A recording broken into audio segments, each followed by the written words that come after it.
Matthieu 18 est l'un des textes les plus directs et en même temps les plus ignorés de toute la Bible. Jésus est devant les disciples et il demande « Qui est le plus grand dans le royaume des cieux ?» La réponse du Christ démonte toute logique humaine. Il appelle un enfant, le place au milieu d'eux et déclare « Si vous ne vous convertissez et ne devenez comme les petits-enfants, vous n'entrerez point dans le royaume des cieux. » Matthieu 18, 3. Voici la vérité centrale. Personne n'entre dans le royaume sans se convertir et sans devenir comme un enfant. Le problème est que le christianisme moderne veut le royaume, mais sans conversion. Il veut le pouvoir, mais sans la pureté. Il veut être fils, mais sans dépendre du Père. Jésus parle d'humilité, et le monde répond par la vanité. Il parle de simplicité, et la religion offre de la théologie sans repentance. Tandis que les disciples discutaient de qui serait le plus grand, le Fils de Dieu montrait le plus petit et dit « C'est celui-là qui m'appartient ». La vérité est dure. Vous pouvez connaître la Bible entière et être encore en dehors du royaume. Vous pouvez servir, chanter, prêcher et ne pas être né de nouveau. Jésus dit que l'enfer est plein d'adultes spirituels qui ne sont jamais redevenus des enfants, humbles, dépendants et brisés. Spurgeon disait « L'orgueil est le déguisement le plus élégant de l'enfer. Mais il y a de l'espoir. Celui qui se convertit et revient à dépendre de Dieu comme un enfant expérimente le royaume dès cette vie. La dépendance apporte le repos. L'humilité ouvre le ciel. Et celui qui s'agenouille devant le Père découvre que la vraie grandeur est d'obéir en silence. Ce n'est pas pour ceux qui veulent la gloire spirituelle, c'est pour ceux qui veulent un salut réel. Si vous êtes fatigué d'une foi qui parle du royaume, mais vit comme un roi indépendant, restez jusqu'à la fin. Parce qu'aujourd'hui, à travers Matthieu 18, l'Esprit Saint va vous rappeler à la simplicité que le ciel reconnaît. Et peut-être pour la première fois, vous comprendrez ce que signifie être véritablement fils. Jésus est entouré de disciples, des hommes qui ont tout laissé pour le suivre, mais qui n'avaient pas encore laissé l'orgueil. Ils l'aimaient, mais pensaient encore comme le monde. Ils voulaient le royaume, mais imaginaient le trône. Ils voulaient être serviteurs, mais rêvaient d'être les premiers. Et c'est exactement là que le Maître décide de révéler le principe qui gouverne le ciel. Qui ne se convertira et ne deviendra comme enfant n'entrera point dans le royaume des cieux. Matthieu 18, 3. C'est le début de la confrontation. Jésus ne parle pas aux pharisiens, ni aux incrédules. Il parle aux siens. Des hommes sauvés par la grâce, mais encore prisonniers de la vanité spirituelle. Et c'est ainsi qu'il commence la leçon, en plaçant un enfant au centre. Il prend le plus petit, celui que personne ne remarquait, celui qui n'avait pas de voix, et en fait l'exemple suprême de la foi. Spurgeon disait « Le royaume de Dieu commence dans la poussière, car c'est là que l'homme cesse de rivaliser avec Dieu. » Le rabaissement est le premier échelon de l'échelle céleste. Il n'y a pas de conversion sans chute. Non pas la chute dans le péché, mais la chute de l'orgueil. La vraie conversion n'est pas seulement changer de chemin, c'est changer de hauteur. Dieu n'emmène pas l'homme au ciel avant de le faire descendre du piédestal. Les disciples voulaient en savoir qui est le plus grand. Jésus répond alors en montrant qui est le plus petit. Et voici la vérité ignorée. Dans le royaume de Dieu, la porte est si basse que seul celui qui s'agenouille y entre. Tandis que le monde cherche l'élévation, l'Évangile prêche la descente. Tandis que l'homme veut être admiré, Christ appelle à être oublié. Tandis que beaucoup luttent pour la reconnaissance, le Fils de Dieu enseigne la valeur d'être petit devant le Père. Il n'y a pas d'entrée dans le royaume sans renoncement à la vanité. C'est l'une des plus grandes épreuves de la foi, accepter que devant Dieu, le succès spirituel est d'être dépendant et non autosuffisant. La maturité véritable n'est pas quand vous vous sentez fort, c'est quand vous reconnaissez que sans lui, vous ne pouvez rien faire. Jésus place un enfant au milieu des adultes, et la gêne est spirituelle. Tous comprennent. Il dit que le royaume n'appartient pas aux compétiteurs, mais aux confiants. L'enfant ne dispute pas la position, ne porte pas de statut, ne dépend pas des applaudissements. Il dépend de l'amour du Père. Et c'est pourquoi Jésus dit « Deviens comme lui ». Mais cet ordre est plus radical qu'il n'y paraît. Devenir enfant n'est pas agir avec naïveté, c'est se dévêtir de toute prétention. C'est admettre que la foi n'est pas le contrôle, c'est la confiance. C'est revenir à l'état de celui qui ne commande pas, il fait juste confiance. Spurgeon disait, « L'homme qui veut monter l'échelle du royaume doit commencer par le degré de la repentance. » Et c'est la clé du rabaissement, la repentance. Non pas la repentance superficielle de celui qui se sent coupable, mais la repentance profonde de celui qui perçoit l'orgueil comme la racine de tous les péchés. Celui qui ne se convertit pas de l'orgueil n'entre jamais dans le royaume, parce que le royaume est le lieu où Dieu règne. Et là où Dieu règne, le moi ne gouverne pas.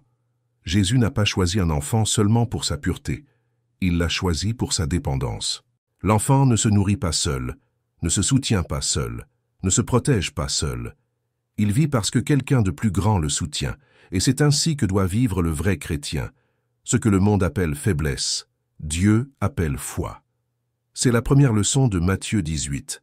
Le royaume commence dans le rabaissement. Celui qui veut monter doit d'abord descendre. Celui qui veut gouverner doit d'abord apprendre à obéir. Celui qui veut être grand doit d'abord se reconnaître petit. Et c'est là que beaucoup s'arrêtent. Parce que l'orgueil spirituel est plus subtil que l'orgueil du monde. Il y a des prédicateurs qui s'humilient en parole, mais s'exaltent dans le cœur. Il y a des serviteurs qui disent « toute gloire à Dieu », mais désirent les applaudissements des hommes. Mais le ciel voit. Et dans le royaume, le regard de Dieu ne mesure pas la hauteur, il mesure la profondeur. Qui est descendu assez pour faire confiance? Qui a cessé de se disputer la grandeur pour chercher la sainteté? Spurgeon écrivait « L'orgueil est le trône où le diable règne encore dans les cœurs qui ne se sont pas rendus. » C'est pourquoi Jésus dit « Convertissez-vous ». La vraie conversion est la mort de l'ego. C'est quand le vieil homme qui cherchait le statut est crucifié et que naît le Fils qui se contente juste de rester dans les bras du Père. Le royaume commence dans le rabaissement. Ce n'est pas une chute honteuse, mais un acte de sagesse spirituelle. Celui qui descend jusqu'à la poussière pour dépendre de Dieu n'est plus jamais ébranlé, parce que le vent ne fait pas tomber ce qui est déjà prosterné. L'enfant est le miroir de l'âme sauvée. Il vit sous les soins du Père, fait confiance à ce qu'il ne comprend pas et se réjouit de ce que le monde méprise. C'est le secret que les grands ignorent et que les petits découvrent. Celui qui se fait petit devant Dieu, le ciel l'appelle grand. Si vous ne vous convertissez et ne devenez comme les petits enfants, vous n'entrerez point dans le royaume des cieux. Matthieu 18, 3. Jésus ne parle pas d'un conseil spirituel, mais d'une condition absolue. Point. Ce sont des mots qui ne laissent aucune brèche. La porte du royaume est trop étroite pour celui qui veut entrer avec la vieille nature. Il ne s'agit pas d'améliorer, ni d'apprendre à vivre de manière plus religieuse. Il s'agit de mourir au vieil homme et de naître à une nouvelle réalité. Le royaume. Spurgeon disait « La conversion n'est pas une réforme du caractère, c'est une résurrection de l'âme. » Et c'est exactement ce que Jésus exige.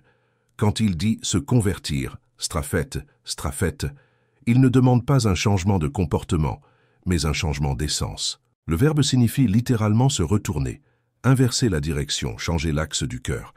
Jésus dit « Tant que vous regardez en haut cherchant la grandeur, moi, je regarde en bas cherchant l'humilité. » La conversion n'est donc pas quelque chose que l'on fait une seule fois, c'est un processus continu de reddition. Ce n'est pas seulement le début de la foi, mais le mode de vie de celui qui appartient au royaume.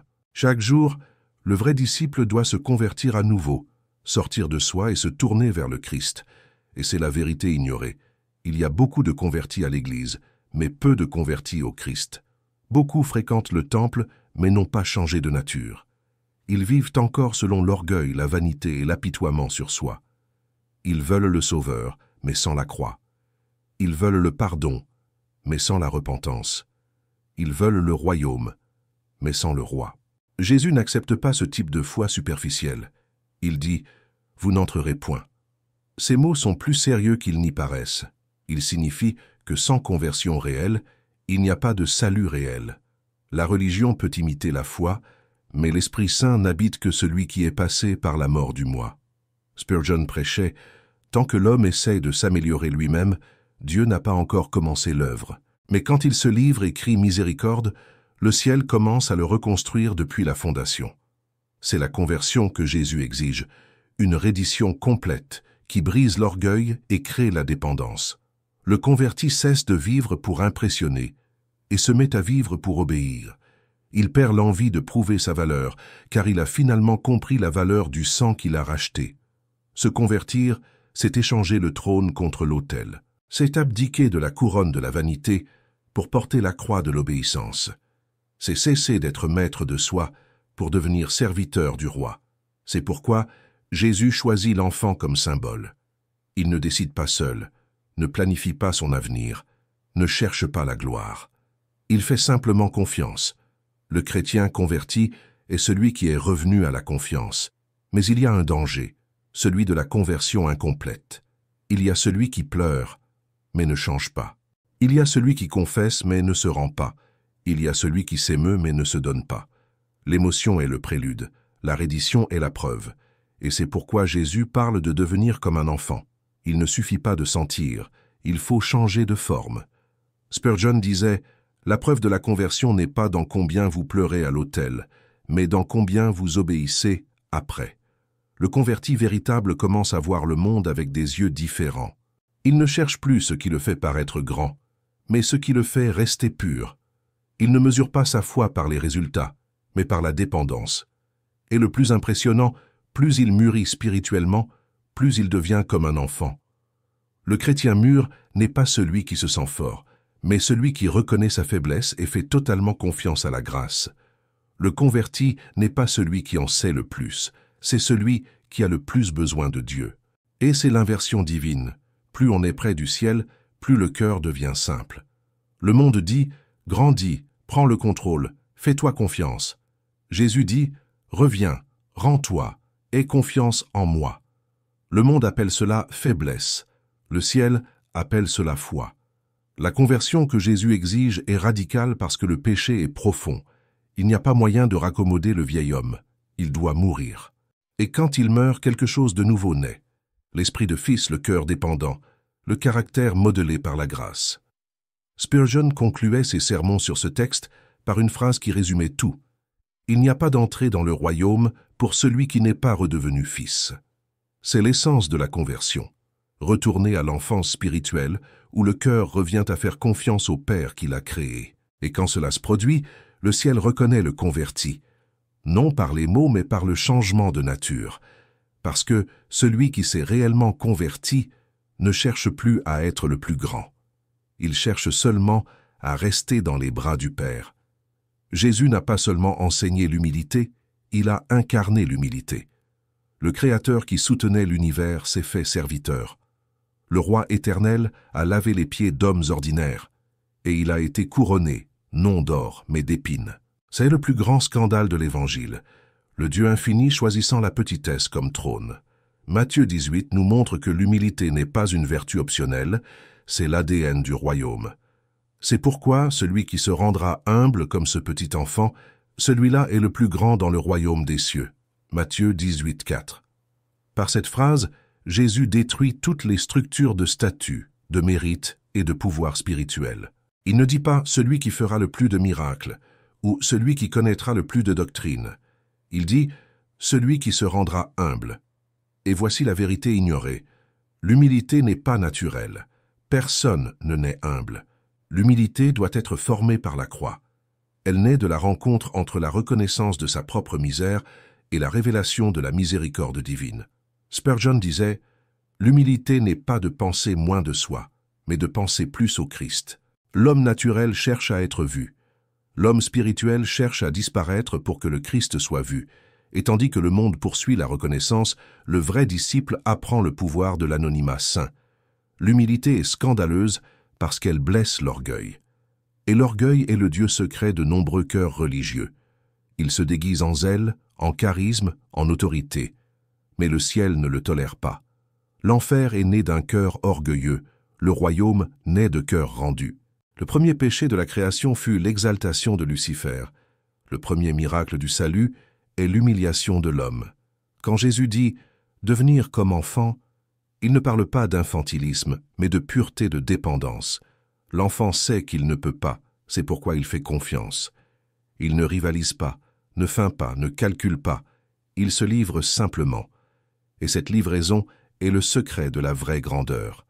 Parce que dans le royaume, le plus humble est le plus proche de Dieu. Spurgeon prêchait « L'humilité est le trône où Christ règne dans le cœur de l'homme. » La foi mûre est paradoxale. Plus le chrétien grandit, Plus il se courbe, plus Dieu l'exalte, plus il descend. Et plus il descend, plus il reflète le visage du Christ lui-même. Mais le monde ne comprend pas cela. Le monde appelle l'humble faible, le dépendant naïf, le serviteur fou. Le système qui valorise les titres et les positions ne sait pas gérer celui qui sert en silence et aime sans retour. L'humilité est une offense à la logique de la vanité. C'est pourquoi elle est appelée ici scandale. Cependant, ce scandale est le sceau des enfants du royaume. Les hommes qui ont changé le monde sont ceux qui se sont inclinés devant Dieu. Moïse est tombé face contre terre et a vu la gloire. David a pleuré et a été appelé homme selon le cœur de Dieu. Marie s'est déclarée servante et a engendré le Sauveur. Pierre a été brisé et est devenu Pierre. Et Jésus s'est humilié lui-même, se rendant obéissant jusqu'à la mort, même la mort de la croix. Philippiens 2:8. L'humilité est le point où la faiblesse humaine et le pouvoir divin se rencontrent. L'homme se courbe et Dieu le relève. L'homme se tait et Dieu parle pour lui. L'homme renonce au trône et Dieu l'assied dans les lieux célestes. Mais il y a un danger, la fausse humilité. L'orgueil peut revêtir le masque de la modestie. Il peut parler doucement, mais vouloir être entendu. Il peut paraître pieux, mais chercher l'approbation.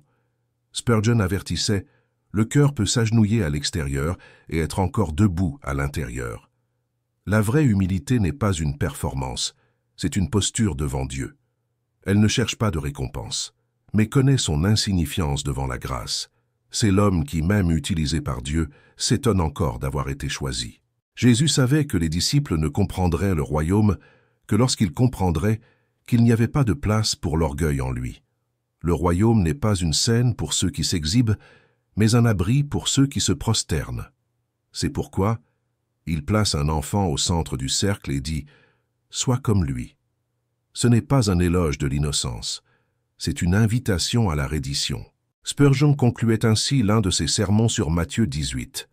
Les anges s'inclinent devant l'humilité, l'enfer se courbe devant elle, et Dieu lui-même habite avec ceux qui ont le cœur brisé. L'humilité est le sceau des élus, c'est la lumière invisible que le ciel reconnaît. L'homme peut ne pas la remarquer, mais le trône de Dieu s'incline sur celui qui s'agenouille. Et celui qui apprend le scandale de l'humilité découvre le secret du pouvoir. Dieu exalte ceux que le monde méprise et résiste à ceux que le monde applaudit. Et quiconque reçoit en mon nom un petit enfant, tel que celui-ci, me reçoit moi-même. Matthieu 18, 5. Après avoir enseigné que le plus grand dans le royaume est le plus humble, Jésus fait un pas encore plus profond. Il s'identifie aux petits. Il ne les valorise pas seulement. Il les habite. Il dit « Qui reçoit l'un d'eux, me reçoit moi ». C'est-à-dire que la façon dont nous traitons les petits révèle à quel point nous aimons réellement le Christ. Voici l'une des vérités les plus ignorées et les plus redoutées de l'Évangile. Dieu se cache dans les endroits où l'orgueil ne veut pas entrer. Il se révèle dans le pauvre, l'oublié, le faible, le méprisé. Et chaque fois que le croyant croise quelqu'un de petit, il est devant une opportunité sacrée de recevoir le Christ lui-même.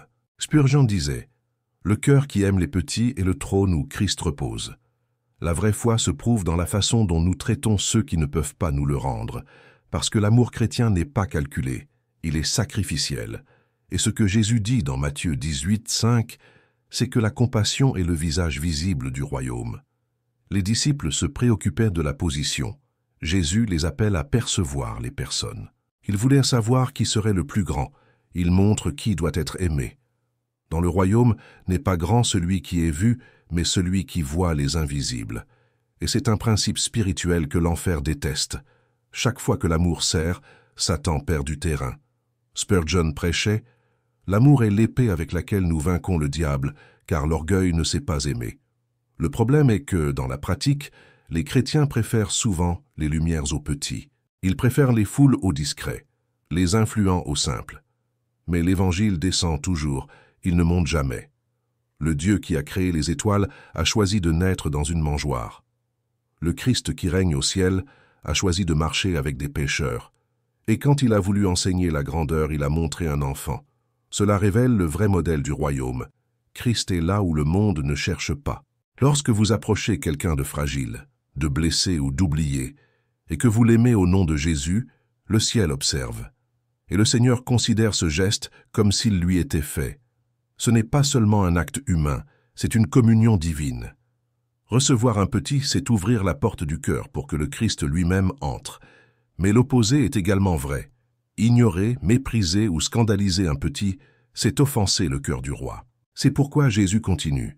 Mais si quelqu'un scandalisait un de ces petits qui croient en moi, il vaudrait mieux pour lui qu'on lui suspende au cou une grosse meule de moulin et qu'on le jette au fond de la mer. Matthieu 18, 6. C'est l'une des déclarations les plus sévères de tout l'Évangile. Jésus dit qu'il est préférable de mourir tragiquement que de faire trébucher un cœur simple, parce que celui qui blesse un petit touche à ce qu'il y a de plus précieux pour Dieu, la confiance. La foi des humbles est le trésor du ciel, et l'enfer s'enrage lorsque quelqu'un essaie de la corrompre.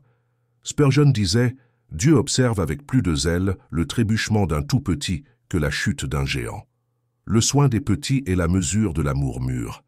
Ceux qui connaissent vraiment le Christ ne rivalisent pas, ne jugent pas, ne manipulent pas. Ils prennent soin, accueillent et protègent, parce qu'ils comprennent que la présence de Dieu habite les âmes fragiles. Et chaque fois que le chrétien tend la main à un petit, il touche le Christ lui-même. C'est l'essence du royaume. Le trône de Dieu est soutenu par des actes de miséricorde. Le pouvoir du royaume ne se manifeste pas dans les titres, mais dans la tendresse. Le disciple qui aime les petits devient un canal de la présence divine. Spurgeon avait l'habitude de dire que le verset « Qui reçoit un petit, me reçoit moi » est la porte dorée de la compassion chrétienne. Parce que celui qui comprend cela ne traite plus jamais l'autre comme un fardeau, mais comme une présence. Imaginez le contraste. Les disciples voulaient savoir qui est le plus grand, et Jésus répond en montrant le plus petit, et en disant qu'il est lui-même là. C'est la révolution du royaume. Le roi se déguise en enfant, le Tout-Puissant se présente dans les faibles, le Sauveur se révèle dans les oubliés. C'est pourquoi l'amour pratique est la plus grande forme d'adoration. Donner à manger, visiter, consoler, pardonner, tout cela est culte, parce que le Christ se manifeste dans le toucher, la compassion et l'écoute. Et celui qui comprend Matthieu 18, 5 commence à vivre différemment. Il ne cherche pas à être important, il cherche à être présent. Il ne cherche pas la scène, il cherche le but. Il n'accumule pas de suiveurs, il accumule des serviteurs. Spurgeon concluait ce thème avec une phrase qui résume toute la théologie de l'humilité et de l'amour. La preuve que le Christ habite en vous, c'est que les petits se sentent en sécurité à vos côtés. Recevoir le petit, c'est recevoir le roi. Protéger le faible, c'est protéger l'autel. Et aimer l'oublié, c'est toucher le cœur même de Dieu. Que vous en semble. Si un homme a 100 brebis et que l'une d'elles s'égare, ne laissera-t-il pas les 99 autres sur les montagnes pour aller chercher celle qui s'est égarée? Matthieu 18, 12. Après le « malheur au monde », Jésus parle de l'amour qui le soutient. Le même Dieu qui juge avec justice cherche aussi avec tendresse. Le chapitre qui commence par la pureté d'un enfant et passe par le poids du scandale nous conduit maintenant à la compassion divine. Le cœur d'un pasteur qui ne renonce jamais à une seule brebis. Cette parabole est l'une des plus connues, mais peut-être l'une des plus mal comprises. Beaucoup la lisent avec émotion, mais peu la voient avec la crainte que Spurgeon y voyait, parce que le centre de cette histoire n'est pas la brebis, c'est la grâce. Les brebis se perdent, le pasteur va les chercher. Et c'est le message. La gloire de Dieu n'est pas seulement de maintenir les forts, mais de chercher ceux qui sont tombés. Spurgeon disait « La beauté de la grâce n'est pas dans le champ où paissent les brebis, mais dans la vallée où le pasteur les trouve. » Jésus veut que nous comprenions quelque chose de profond. Le royaume n'est pas une communauté de parfaits, mais de rachetés. Et chaque âme qui s'égare est rappelée au ciel avec la même valeur que les 99 qui sont restés. Tandis que le monde écarte les faibles, Dieu interrompt le culte céleste pour aller à la recherche d'un seul perdu. C'est la différence entre la religion et l'Évangile. La religion compte ce qui reste. L'Évangile court après ce qui a été perdu. Le pasteur laisse les 99 et c'est scandaleux. Il laisse le stable, le sûr, le confortable pour affronter les montagnes, les épines et les vallées sombres à cause d'une brebis rebelle. La question est, qui ferait cela? Seulement celui qui n'aime pas par nombre, mais par nom. Chaque brebis est un univers pour Dieu. Il ne cherche pas les foules, il cherche les cœurs. Et quand une âme se perd, le cœur du pasteur s'inquiète jusqu'à ce qu'il la trouve. Spurgeon prêchait « Dieu n'aime pas les collectifs, il aime les individus. Son amour est si vaste qu'il atteint le monde, mais si intime qu'il vous appelle par votre nom. » Matthieu 18 montre le contraste entre le monde et le royaume. Le monde abandonne celui qui échoue, le royaume cherche celui qui s'est perdu. Le monde appelle folie de sortir du confort, le royaume appelle cela amour, et c'est l'essence du cœur du Christ. Il laisse ce qui est certain pour secourir ce qui est brisé. Mais il y a une clé spirituelle ici. La brebis perdue ne crie pas, c'est le pasteur qui l'appelle. Elle ne revient pas, il la porte sur ses épaules. Ce qui révèle que le salut n'a jamais été une conquête humaine, mais une initiative divine. La conversion que Jésus exige dans Matthieu 18, 3 n'est possible que parce qu'il y a un pasteur qui cherche. Spurgeon disait « Le même Dieu qui exige la repentance est celui qui l'accorde. » Le troupeau représente ceux qui restent dans la foi. La brebis, celui qui est tombé, s'est détourné, ou s'est simplement lassé. Et le pasteur ne demande pas la raison de la chute, il demande « Où es-tu » La grâce ne commence pas par l'accusation, mais par la recherche. Le ciel n'envoie pas de réprimande, il envoie un sauvetage. Mais remarquez, Jésus ne romance pas l'égarement. Il l'appelle une perte.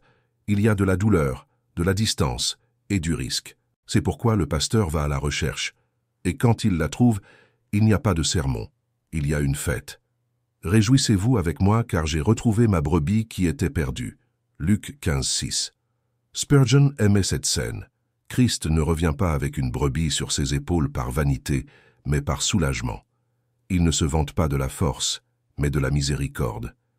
Et c'est la réponse à la question silencieuse de nombreux cœurs. Est-ce que Dieu me veut encore après tout? Oui. Il ne vous veut pas seulement. Il est en train de vous chercher. Pendant que vous essayez de trouver la force de revenir, il vient déjà à votre rencontre. Le chemin qui semble impossible est le chemin qu'il a déjà parcouru sur la croix. La brebis perdue est le symbole de nous tous. À un moment donné, nous nous sommes tous éloignés, nous avons tous trébuché, nous nous sommes tous distraits. Mais le pasteur est fidèle. Il laisse ce qui est en sécurité pour s'assurer que personne ne se perde. Et c'est le message du royaume. La grandeur de Dieu est de ne pas renoncer aux petits. Spurgeon terminait l'un de ses sermons sur ce passage en disant « Le monde marche sur ceux qui tombent, Christ s'incline pour les relever. » Le même Jésus qui exige la pureté offre aussi le pardon. Le même qui demande la conversion porte aussi le converti fatigué. Le même qui juge le scandale guérit aussi le scandalisé. C'est le cœur du royaume. Justice et grâce, sainteté et amour, discipline et tendresse. Et quand le pasteur revient avec la brebis sur ses épaules, le ciel tout entier se réjouit, non pour le nombre restauré, mais pour l'amour confirmé. Parce que dans le royaume, chaque âme vaut le sang de l'agneau. Alors Pierre, s'approchant de lui, dit « Seigneur, combien de fois mon frère péchera-t-il contre moi, et lui pardonnerai-je? Sera-ce jusqu'à 7 fois ?» Jésus lui dit « Je ne te dis pas jusqu'à 7 fois, mais jusqu'à 70 fois 7 fois. » Matthieu 18, 21, 22. Le chapitre se termine comme il a commencé, en révélant le cœur du royaume. Après avoir enseigné l'humilité, la compassion et la pureté, Jésus clôt l'enseignement de Matthieu 18 avec la vertu la plus divine et la plus ignorée, le pardon. Pierre, toujours avec la mentalité d'un homme qui mesure la justice en chiffres, demande « Combien de fois dois-je pardonner ?» 7 semblait généreux, pieux, suffisant. Mais Jésus répond par un nombre impossible, 70 fois 7. Il ne parle pas de compte, il parle de nature. Il dit « Tant que mon pardon coulera sur vous, le vôtre doit couler sur les autres. » Spurgeon disait « Pardonner est la respiration de l'âme régénérée. Le chrétien qui ne pardonne pas s'étouffe avec le poison même qu'il a refusé à l'ennemi. » Le pardon est donc la preuve que la conversion a été réelle. Le même cœur qui s'est agenouillé devant la croix doit se lever disposé à libérer celui qui l'a blessé. Parce que celui qui a été atteint par la grâce ne peut pas vivre en emprisonnant les autres dans la dette. Jésus raconte alors la parabole du serviteur impitoyable, une histoire qui démonte l'orgueil religieux. Un roi pardonne à un serviteur une dette impayable. Mais ce même serviteur, en sortant libre, trouve un collègue qui lui doit peu et le jette en prison. Lorsque le roi entend cela, il se met en colère et le livre au bourreau. Et Jésus conclut: « Ainsi mon Père céleste vous fera-t-il si chacun de vous ne pardonne de bon cœur à son frère. » Matthieu 18, 35. C'est l'un des avertissements les plus sévères de toute l'Écriture. Ce n'est pas seulement moral, c'est spirituel, parce que le pardon est la respiration même du royaume. Refuser le pardon, c'est fermer le canal par où l'esprit souffle. Celui qui ne pardonne pas ne blesse pas seulement l'autre, il s'étouffe lui-même. Spurgeon expliquait: « L'homme qui ne pardonne pas est comme celui qui boit du poison en espérant que l'autre meure. Mais le pardon est la rivière qui lave l'âme et la rend assez légère pour monter au ciel. Le pardon est la continuation de l'humilité. Seul le petit parvient à pardonner, parce que l'orgueil exige une compensation, mais l'humilité offre la restauration. Celui qui a compris l'amour du Christ sait qu'il n'a pas le droit de retenir ce qu'il a reçu gratuitement. C'est pourquoi Jésus utilise le langage des dettes. « Je t'ai pardonné toute ta dette, ne devais-tu pas faire de même ?» Voici la logique du royaume. Celui qui a été pardonné devient un canal de pardon. Celui qui a reçu la grâce en devient l'ambassadeur. Et celui qui refuse de pardonner prouve qu'il n'a pas encore compris l'Évangile. Spurgeon disait en larmes: « Le pardon est le nom le plus semblable à celui du Christ, et la haine le plus semblable à celui de Satan. » C'est pourquoi le pardon est le couronnement de Matthieu 18. La conversion, verset 3, ouvre la porte. L'humilité, verset 4, définit qui entre. La compassion, verset 5, révèle qui sert. La vigilance contre le scandale, verset 7, protège le chemin. La recherche du perdu, verset 12, montre le cœur du Père. Et le pardon, verset 21, scelle le caractère des enfants du royaume. Le pardon est le sceau final de la transformation. Celui qui pardonne prouve que l'Esprit habite en lui. Celui qui pardonne détruit l'empire de la haine et libère à la fois l'offenseur et lui-même. Et c'est ce que Satan craint, parce qu'il ne gouverne que là où la rancœur demeure. Spurgeon concluait: « Quand vous pardonnez, l'enfer perd un prisonnier et le ciel gagne un adorateur. » C'est pourquoi Jésus termine le chapitre en disant en substance: « Le royaume n'appartient pas aux parfaits, mais à ceux qui ont appris à aimer comme j'aime. » Et aimer comme le Christ, c'est pardonner 70 fois 7 fois, jusqu'à ce que le pardon cesse d'être un effort et devienne une nature. Le chrétien mûr ne pardonne pas parce que l'autre le mérite, mais parce qu'il a lui-même été pardonné de l'impardonnable. Et quand cette vérité le domine, quelque chose de surnaturel se produit. L'âme devient légère, l'esprit devient libre, et le cœur devient la demeure de Dieu. Le pardon est le pont qui relie l'homme déchu au ciel. C'est le dernier pas du disciple converti, le signe visible de la grâce invisible. Celui qui apprend à pardonner comme le Christ a déjà expérimenté le royaume de l'intérieur. Et c'est peut-être la plus grande leçon de Matthieu 18. Le royaume de Dieu n'est pas formé de personnes qui ne se trompent jamais, mais de personnes qui ont appris à aimer, à restaurer et à pardonner, comme le roi lui-même. Si cette parole a parlé à votre cœur, ne l'ignorez pas. Jésus ne construit pas une église de vanité, mais un royaume d'enfants restaurés, humbles, pardonnants et fidèles. Et peut-être qu'aujourd'hui l'Esprit Saint vous appelle à cela, revenir à la simplicité que le ciel reconnaît. Écrivez dans les commentaires: « Seigneur, je veux être comme un enfant dans ton royaume. » Déclarez cela publiquement, non par émotion, mais comme un acte de reddition. Rappelez-vous, Matthieu 18 n'est pas un texte sur des règles, il s'agit de relations. Avec Dieu, avec les frères, avec sa propre âme. Si ce message vous a confronté, partagez-le avec quelqu'un qui a besoin de redevenir comme un enfant devant le Père. Beaucoup vivent aujourd'hui comme des adultes spirituels, mais le ciel est toujours à la recherche des petits qui croient. Abonnez-vous maintenant à la chaîne L'École du Prince. Ici, nous ne prêchons pas le confort, nous prêchons la croix, la repentance et la vérité. Activez la cloche, laissez votre Amen dans les commentaires et aidez à diffuser ce message de Spurgeon à plus de personnes.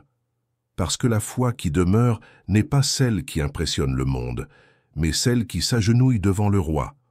Et ceux qui apprennent à pardonner, à servir et à s'humilier, ceux-là hériteront du royaume des cieux.